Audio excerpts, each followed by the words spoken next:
Hello everyone. तो आज आम +3 third semester Odia honours core paper 5 आधुनिक ओडिया साहित्यर इतिहास नवजागरण युग और सत्यवादी धारा यूनिट 1 कौन अच्छी आधुनिक ओडिया साहित्यर पृष्ठभूमि और नवजागरण यही चैप्टर आज आम मोस्ट इंपोर्टाट 2 मार्किया और 5 मार्किया क्वेश्चन विथ आंसर डिस्कस करबा। मो डिस्क्रिप्शन मोर टेलीग्राम ग्रुप लिंक अच्छी ये क्लिक करके ग्रुप रे जॉइन होंतु जहाँफल आप क्लास टी पीडीएफ पाइपर। तो प्रथम क्वेश्चन कौन आशार इंग्राजी शिक्षार विस्तार किपरि होता। 1803 मसीह इंग्रेज मैंने ओडिशा को प्रवेश करते। ख्रीष्टान पादरी मैंने ओडिशार ख्रीष्ट धर्म प्रचार करने उद्देश्य ओडिशा को आगमन करते। धर्म प्रचार और शासन करने से मुख्य उद्देश्य थिला। सर्वप्रथम से 1811 ख्रीष्टाब्दर बेली बाइबेल ओडिया भाषा रूपांतर करते। श्रीरामपुर मिशनारी मैंने यह प्रकाशित करते। एक पक्षर ओडिशार जनसाधारण निरवच्छिन्न विद्रोह सत्वे मिशनारी मैंने ओडिशा को आसी शिक्षा विस्तार आरंभ करते। तो यहीपरि भाव ओडिशार इंग्राजी शिक्षा विस्तार होता। नेक्स्ट क्वेश्चन नूतन शिक्षा नीति प्रचलन फल ओडिशार जनसाधारण कि प्रतिक्रिया थिला। नूतन शिक्षा नीति माने कौन ना इंग्राजी शिक्षाटा जो ओडिशार प्रचलित है लोक मान प्रतिक्रिया कौन थिला। 1882 मसीह मिशनारी मैंने शिक्षा को निज धर्म प्रचार एक प्रधान माध्यम वाली ग्रहण कले। मिशनारी मैंने कौन कले 1882 मसीह शिक्षा प्लस धर्म हूँ आमर मुख्य माध्यम रूपे से ग्रहण कर ओडिशार जनसाधारण जानीगले जे शिक्षा व्यवस्था प्रचलन माध्यम धर्म प्रचार मिशनारी मानकर मुख्य उद्देश्य से ओडिया पिला पितामाता स्कूल को पढ़ाई अनुमति देले नहीं। सेमाने भय थिला जे पिलामाने विधर्मी होइजिबे। एटा थिला नूतन शिक्षा नीति प्रचलन फल ओडिया मानकर प्रतिक्रिया जे सेमाने ओडिया पिला को मिशनरी स्कूल को सेमाने पठेलेनी कहीं से विधर्मी होइजिबे। नेक्स्ट क्वेश्चन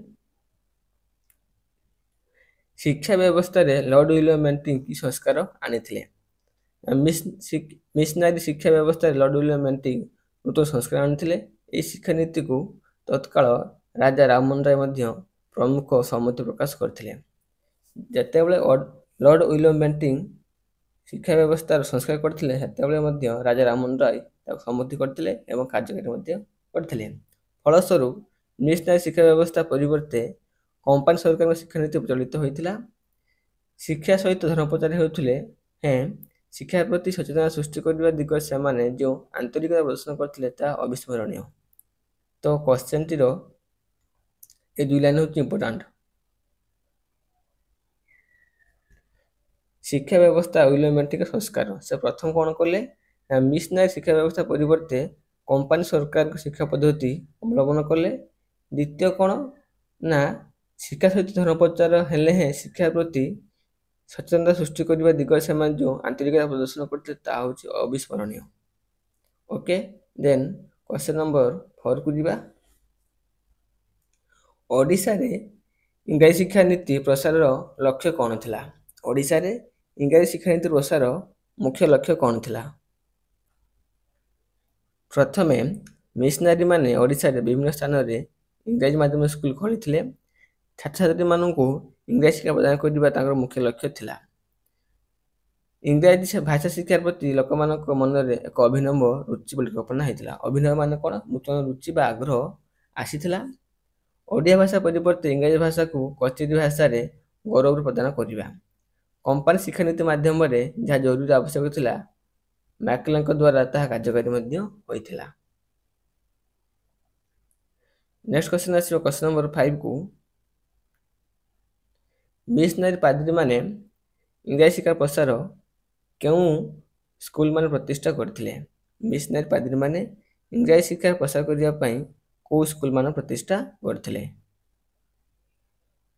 मिशनरी माने ओडिशा इंग्राजी शिक्षा विस्तार करिया पई विभिन्न स्कूल मान प्रतिष्ठा करथिले यथा आंग्लो वर्नाकुलर स्कूल 1854 मसीह, Baptist general school, Catholic mission convent school 1881 मसीह, प्रोटेस्टांट यूरोपीय स्कूल 1881 मसीह, Baptist mission society high school 1882 मसीह, कटक ବୋର୍ଡିଂ ସ୍କୁଲ 1836 ମସିହାରେ, ବାଲେଶ୍ୱର ବୋର୍ଡିଂ ସ୍କୁଲ 1840 ମସିହାରେ, ଜଳେଶ୍ୱର ବୋର୍ଡିଂ ସ୍କୁଲ 1840 ମସିହାରେ ପ୍ରଭୃତି ସ୍କୁଲମାନ ଖୋଲି ଇଂରାଜୀ ଶିକ୍ଷା ବ୍ୟବସ୍ଥାକୁ ସେମାନେ ତ୍ୱରାନ୍ୱିତ କରିଥିଲେ।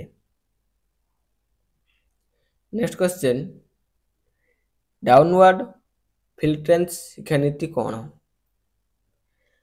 ଜନସାଧାରଣଙ୍କ ମାଧ୍ୟମରେ ଶିକ୍ଷାର ବ୍ୟବସ୍ଥା ପ୍ରଚାର ଓ ପ୍ରସାର ଏହି ଶିକ୍ଷାନୀତିର ମୂଳ ଉଦ୍ଦେଶ୍ୟ ଥିଲା। ଶାସକ ଓ ଶାସିତ ମଧ୍ୟରେ ସମନ୍ୱୟ ରକ୍ଷା କରି ଅନୁବାଦକ କାର୍ଯ୍ୟ ତୁଲାଇବା, ରକ୍ତ ଓ ବର୍ଣ୍ଣରେ ଭାରତୀୟ ହେଲେ ବି ଅଭିରୁଚି, ଅଭିମତ, ବିଚାରଧାରା, ବୌଦ୍ଧିକ ଚିନ୍ତାଧାରା ଇଂରାଜୀ ହୋଇଯିବ। ଫଳରେ ଜନସାଧାରଣ ମାଧ୍ୟମରେ ଜ୍ଞାନ ବିତରଣ ପାଇଁ ସେ ସ୍କୁଲ କ୍ରମଶଃ ଏହି ଭାଷାରେ ପ୍ରଧାନ ଅସ୍ତ୍ରରେ ପରିଣତ କରିହେବ। ପୁରୀଠାରେ ଅବସ୍ଥାପିତ ଇଂରାଜୀ ସ୍କୁଲ ଓଡ଼ିଶାର ଏହି ଶିକ୍ଷାନୀତିର ପ୍ରଥମ ପରିପ୍ରକାଶ। ଶିକ୍ଷାର ଏହି ନୀତିକୁ ଡାଉନୱାର୍ଡ ଫିଲ୍ଟ୍ରେସନ ଥିଓରି ବୋଲି କୁହାଯାଏ। ତ ସେ କ'ଣ କଲେ ନା ଧୀରେ ଧୀରେ ଇଂରାଜୀ ଶିକ୍ଷା ଅର୍ଜନ କରିବା ପାଇଁ ରକ୍ତ ଓ ବର୍ଣ୍ଣର ଭାରତୀୟ ହେଲେ ବି ଅଭିରୁଚି, ଅଭିମତ, ବିଚାରଧାରା, ବୌଦ୍ଧିକ ଚିନ୍ତାଧାରା ଇଂରାଜୀ ହୋଇଯିବ। ସେଥିପାଇଁ ସେମାନେ ଧୀରେ ଧୀରେ ଇଂରାଜୀ ଶିକ୍ଷାଟି ପ୍ରଚଳନ କଲେ ଏବଂ ପୁରୀଠାରେ ଯେଉଁ ଇଂରାଜୀ ଶିକ୍ଷାଟି ପ୍ରକାଶ ପାଇଲା ତାକୁ କୁହାଯାଏ କ'ଣ ନା ଫିଲ୍ଟ୍ରେସନ ଥିଓରି ବୋଲି ଆମେ କହିଥାଉ। ନେକ୍ସଟ କ୍ୱେଶ୍ଚେନ୍ 7କୁ ଆସିବା। ପୁରୀ ଇଂରାଜୀ ସ୍କୁଲ ସମ୍ପର୍କରେ ଶିକ୍ଷା କମିଟିର ନକାରାତ୍ମକ ରିପୋର୍ଟ କ'ଣ ଥିଲା? ପୁରୀ ସ୍କୁଲର ଶିକ୍ଷା ଅବନତି ପାଇଁ ମନ୍ଦିର ସେବକ ଓ ପୁରୀର ଅଧିବାସୀମାନଙ୍କ ଉଦାସୀନତା ଓ ଇଂରାଜୀ ଶିକ୍ଷାଲାଭ ପ୍ରତି ସେମାନଙ୍କର ଆନ୍ତରିକତା, ଆଗ୍ରହ ଭାବ ଏକତା ଦାୟୀ ବୋଲି ଅଭିମତ ରଖିଲେ। ଏର ଅର୍ଥ ହେଉଛି କ'ଣ ଯେ ପୁରୀର ଯେଉଁ ଇଂରାଜୀ ସ୍କୁଲଟା ପ୍ରତିଷ୍ଠା ହେଲା, ଶିକ୍ଷା କମିଟିର ନକାରାତ୍ମକ ରିପୋର୍ଟ କ'ଣ ଥିଲା? ସେମାନେ କ'ଣ କହିଲେ ନା ପୁରୀ ମନ୍ଦିର ସେବକ ଓ ପୁରୀ ଅଧିବାସୀମାନେ ଇଂରାଜୀ ଶିକ୍ଷା ପ୍ରତି ତାଙ୍କର ଯେଉଁ ଆଗ୍ରହର ଅଭାବ ଥିଲା ହେଉଛି ଏକାନ୍ତ ଦାୟୀ ବୋଲି ସେମାନେ ଅଭିମତ କରିଥିଲେ। ଆଉ କ'ଣ ନା ପୁରୀ ଅପେକ୍ଷା କଟକରେ ସ୍କୁଲ ପ୍ରତିଷ୍ଠା କରି ସ୍କୁଲର ବ୍ୟୟ ହେଉଥିଲେ ଅର୍ଥକୁ ବିନିଯୋଗ କରିବାକୁ ଶିକ୍ଷା କମିଟି ଉଚିତ ମନେ କରୁଥିଲା। 1841 ମସିହାରେ କଟକ ସ୍କୁଲ ମିସ୍ତ୍ରୀଙ୍କ ଠାରୁ ଅଣାଯାଇ ପ୍ରତ୍ୟକ୍ଷ ତତ୍ତ୍ୱାବଧାନରେ ପରିଚାଳିତ କରାଗଲା। ନେକ୍ସଟ କ୍ୱେଶ୍ଚେନ୍, ଓଟ୍ସ ଡେସ୍ପା ଶିକ୍ଷାନୀତି କ'ଣ? 1854 ମସିହାରେ ପୂର୍ବରୁ ଶିକ୍ଷାନୀତିର ଦେଶର ଶିକ୍ଷା ପ୍ରସାର କୌଣସି ଶୁଭ ସଂକେତ ନଥିଲା। ଓଟ୍ସ ଡେସ୍ପା ଦ୍ୱାରା ଶିକ୍ଷାନୀତିର ପରିବର୍ତ୍ତନ ଘଟିଥିଲା। ଓଟ୍ସ ଡେସ୍ପାଚ କ'ଣ କଲେ ନା ଶିକ୍ଷାନୀତିକୁ ପରିବର୍ତ୍ତନ କରିଥିଲେ। ଯଥା ସ୍ୱତନ୍ତ୍ର ଶିକ୍ଷା ବିଭାଗ ଗଠନ, ବିଶ୍ୱବିଦ୍ୟାଳୟ ସୃଷ୍ଟି କରିବା, ସମଗ୍ର ଭାରତ ବର୍ଷର ବିଭିନ୍ନ ଶ୍ରେଣୀ ଓ ବିଦ୍ୟାଳୟ ଖୋଲିବା, ବିଦ୍ୟାଳୟମାନଙ୍କୁ ସାହାଯ୍ୟ ପାଇଁ ଗ୍ରାଣ୍ଟସ୍ ଇନ୍ ଡଚ୍ ନୀତି ଘୋଷଣା କରିଥିଲେ, ଶିକ୍ଷକମାନଙ୍କୁ ତାଲିମବନ୍ଧ ପ୍ରଦାନ କରିବା। ଏଟା ହେଉଛି ଓଟ୍ସ ଡେସ୍ପାଙ୍କ ଶିକ୍ଷାନୀତି। ଯେ ଧୀରେ ଧୀରେ ଇଂରାଜୀ ଭାଷା କେମିତି ଗ୍ରୋ କରିବ ସେଥିପାଇଁ ସେମାନେ ବିଭିନ୍ନ ପ୍ରକାର ଉପାୟ ମଧ୍ୟ ଅବଲମ୍ବନ କରିଥିଲେ। ନେକ୍ସଟ କ୍ୱେଶ୍ଚେନ୍, ଓଟ୍ସ ଡେସ୍ପା ଶିକ୍ଷାନୀତିର ଉଦ୍ଦେଶ୍ୟ କ'ଣ ଥିଲା? ତାଙ୍କ ଇଣ୍ଟେନସନଟି କ'ଣ ଥିଲା? ତ ପ୍ରଥମ ଥିଲା କ'ଣ ଓଡ଼ିଶାର ପ୍ରଚଳିତ ସ୍କୁଲମାନଙ୍କର ସୁପରିଚାଳନା ହେବ। ଭବିଷ୍ୟତରେ ବହୁ ସଂଖ୍ୟାରେ ନୂତନ ସ୍କୁଲ ପ୍ରତିଷ୍ଠା ସମ୍ଭାବନା।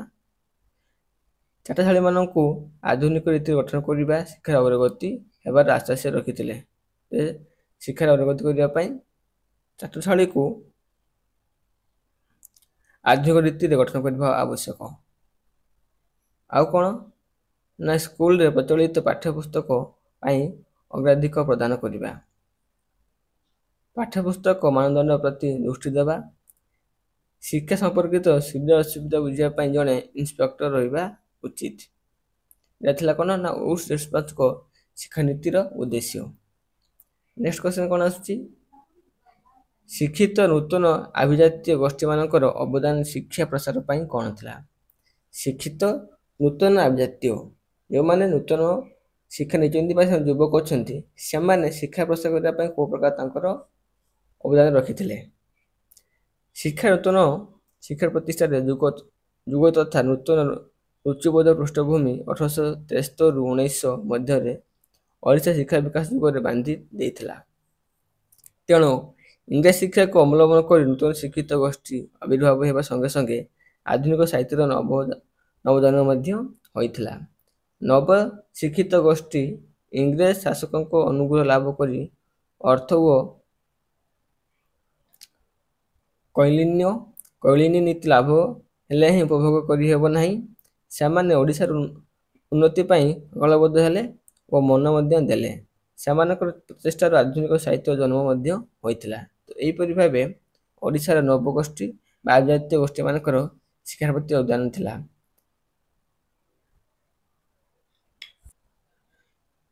ନବଗୋଷ୍ଠୀ ମାନେ କ'ଣ କଲେ ନା ଇଂରାଜୀ ଶିକ୍ଷାକୁ ଅବଲମ୍ବନ କରି ନୂତନ ଶିକ୍ଷିତ ଗୋଷ୍ଠୀ ଆବିର୍ଭାବ ହେବା ସଙ୍ଗେ ସଙ୍ଗେ ଆଧୁନିକ ସାହିତ୍ୟର ବିକାଶ କରିବା ପାଇଁ ସେମାନେ ଚେଷ୍ଟା କଲେ। ତ ନବଶିକ୍ଷିତ ଗୋଷ୍ଠୀ ଇଂରେଜ ଶାସକମାନଙ୍କ ଅନୁକୂଳ ଲାଭ କରି ଅର୍ଥ ଏବଂ କୌଳିନ୍ୟ ଲାଭ କରିଥିଲେ ମଧ୍ୟ ସେମାନେ ଉପଭୋଗ କଲେ ନାହିଁ। ସେମାନେ କ'ଣ କଲେ ନା ସେମାନେ ଓଡ଼ିଆର ଉନ୍ନତି କରିବା ପାଇଁ ସଂକଳ୍ପବଦ୍ଧ ହେଲେ ଓ ମଧ୍ୟ ମନ ଦେଲେ, ଯାହାଫଳରେ ଓଡ଼ିଆ ସାହିତ୍ୟର ଜନ୍ମ ମଧ୍ୟ ହୋଇଥିଲା। ନେକ୍ସଟ କ୍ୱେଶ୍ଚନ ଆସିବା ଉତ୍କଳ ଦର୍ପଣ। ଉତ୍କଳ ଦର୍ପଣ 1873 ମସିହାରେ ବାଲେଶ୍ୱରରେ ତତ୍କାଳୀନ ରାଜା ବୈକୁଣ୍ଠନାଥ ଦେବ ଉତ୍ସାହ ଓ ପ୍ରେରଣାରେ ଉତ୍କଳ ଦର୍ପଣ ପତ୍ରିକା ବାଲେଶ୍ୱରରୁ ପ୍ରକାଶିତ ହୋଇଥିଲା। କବିବର ରାଧାନାଥ ରାୟ ଓ ଭକ୍ତକବି ମଧୁସୂଦନଙ୍କ ଉଦ୍ୟମରେ ଏହି ପତ୍ରିକା ବିଶେଷ ଭାବରେ ଉତ୍କର୍ଷତା ପ୍ରତିପାଦନ କରିଥିଲା।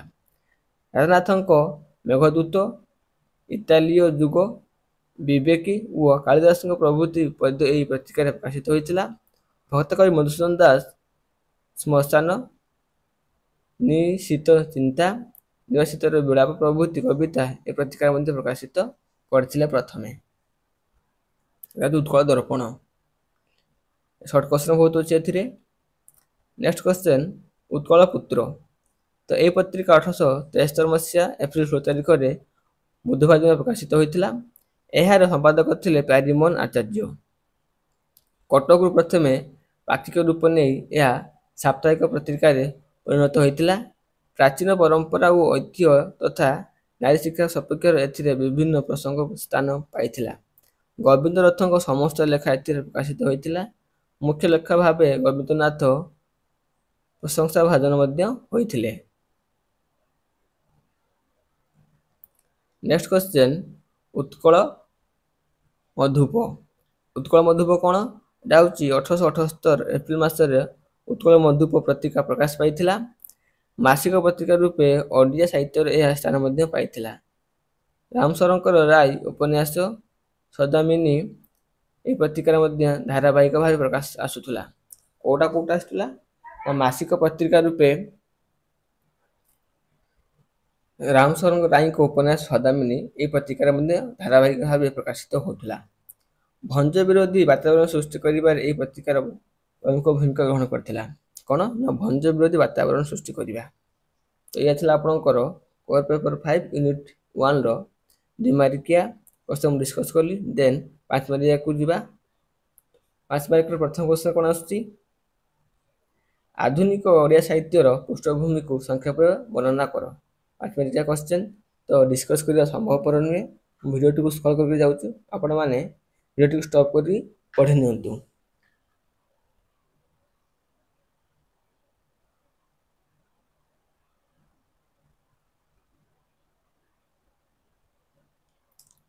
ନେକ୍ସଟ କ୍ୱେଶ୍ଚନ କ'ଣ ଆସୁଛି? ଶିକ୍ଷାର ପ୍ରଗତି କ୍ଷେତ୍ରରେ ସରକାରଙ୍କର ଅବଦାନ ଓ ପ୍ରୋତ୍ସାହନ କ'ଣ ଥିଲା? ଯେ ଭାଷାରେ ବୁଝାଇ ଲେଖ।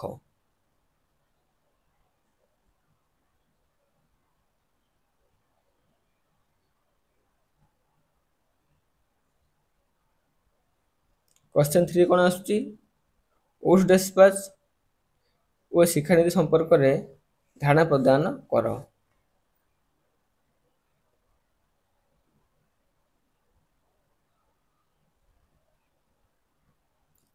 କ୍ୱେଶ୍ଚନ 4 କ'ଣ ଆସୁଛି?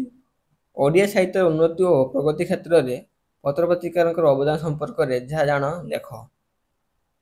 ତ କ୍ୱେଶ୍ଚନ ଇଜି ଅଛି, ନିଜ ଭାଷାରେ ମଧ୍ୟ ଏଡ୍ କରିପାରିବ। ଆଉ ଗୋଟେ କଥା କ'ଣ? କେବେ ବି କ୍ୱେଶ୍ଚନ ବ୍ଲାଙ୍କ ପେପର ଛାଡ଼ିବ ନାହିଁ। ଯାହା ବି ହଉ ଲେଖିକି ଆସିବ, କିଛି ନା କିଛି ଲେଖିବ।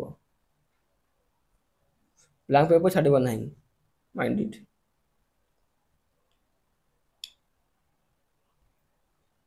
କ୍ୱେଶ୍ଚନ 5 କ'ଣ ଆସୁଛି?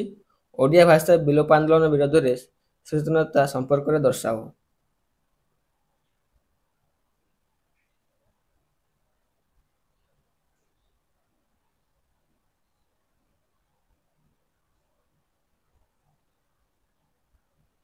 ଏହା ଥିଲା ଆପଣଙ୍କର ଉଭୟ 2 ମାର୍କିଆ ଆଉ 5 ମାର୍କିଆ କ୍ୱେଶ୍ଚିନ୍ ଆନ୍ସର ମୁଁ ଦେଖାଇଦେଲି। ପୁଣି ଥରେ କହି ରଖୁଛୁ, ଟେଲିଗ୍ରାମ ଗ୍ରୁପରେ ଜଏନ୍ ହୁଅନ୍ତୁ, ଯାହାଫଳରେ ଆପଣମାନେ କ୍ଲାସ୍ PDF ପାଇପାରିବେ। Thank you all.